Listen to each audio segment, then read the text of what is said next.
Here we are in the cavernous race shop of Carlin, superb, with your race car right here. Mm-hmm. This is kind of your second home now, I guess, isn't it? It has been for the last few months. I've been putting in a few hours on the sim. Well, how many hours do you reckon? I don't really know, to be honest. Have no idea. When did you start coming to the sim? So I first came to the factory midway through last season with my friend Jamie Caroline, who was obviously racing in F4 with Carlin last year. And Jamie kind of pushed you to do it, right? Yeah, well, yeah, he said he was coming down, and at this point I was obviously like really early stages of my recovery, I was at home just resting up, and he said, do you want to come down with me for the day? So I said, yeah, that's cool, I'll come down. I'd love to see how it all works. Obviously when you turn up here, it's a bit of an eye-opener, seeing how awesome their factory is and all the trophies up in Trev's office. It was cool, and then we just started chatting about what, racing-wise, what I wanted to do and stuff.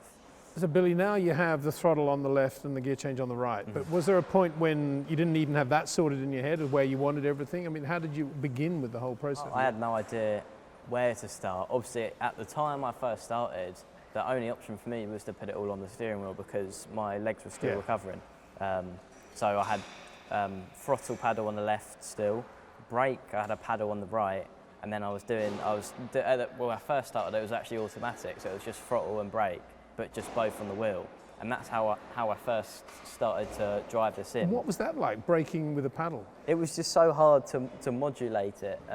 Obviously, your brain, you think you know how hard the input you're putting in to how much pressure you're getting out of it, but it's just so difficult to actually modulate it. Not only, sometimes I'd hit the right pressure initially, but the bleed, it's very unusual for your hand to be thinking about coming off a paddle on the steering wheel slowly. Not if it's gears, you do it quick, and most things you do on the wheel are normally on-off, like it's a switch. So I could always get the pressure enough to cause the car to lock up on the sim, doing it on my hand. Right. But modulating the brake off, which is probably one of the most important things in any single-seater car. So let me suggest that was probably a learning curve of importance, because you knew that the throttle was working, you knew you could do the gear change obviously, but you knew then you had to get the brakes down in the footwell area if you were going to make a comeback. Yeah, of course. I mean, at the time I was still so early on that in my head I kind of deep down, looking back at it, I knew straight away, like, this isn't going to work with the throttle and the brake on the wheel. At that point, it was just using a GP2 steering wheel, so it hadn't been modified for me at this point. I was using the two clutch paddles that they use on the GP2 wheel to pull off as the throttle and brake, so it had some sort of feel to it, because it wasn't a gear lever, but it wasn't designed or in the right place on the wheel. So how has the throttle paddle evolved then? How different is it from the gear paddle now? I always wanted the wheel to be symmetrical, so in terms of the way I hold it on each side, my hands to grip the wheel in the same place, so that I get the same feeling from turning left to turning right. Because I think if my hands had to be positioned differently for different paddles, it would just upset the feeling of the car. It's got indents for where my fingers sit in it, just to give me more of a feel and a better grip on it.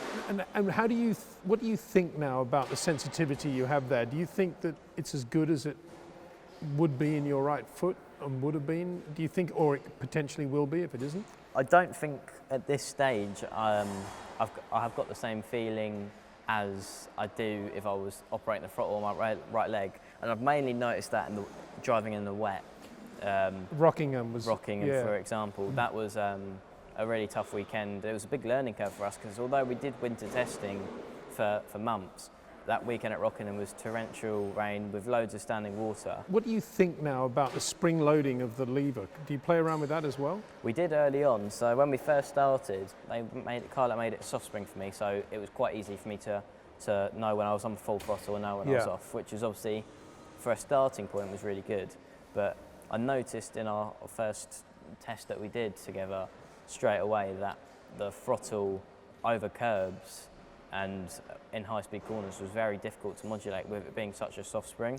So from quite early on, for me, it was about I need it to be stiffer, the spring.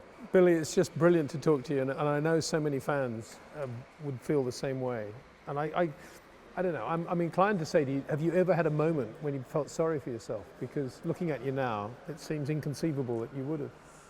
Of course, you have your good moments and your bad moments, and especially sort of with the amount of support I got so early on after my accident, I didn't really have time to kind of comprehend everything, the situation I was in.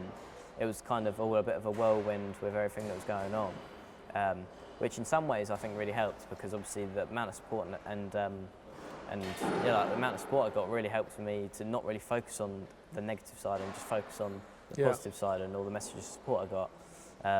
But then again, I didn't really have time to personally maybe get over it as I should have. So that's kind of something that I'm kind of discovering now and trying to work mentally on myself now and figure out. Obviously, I'm back racing and I'm doing what I love.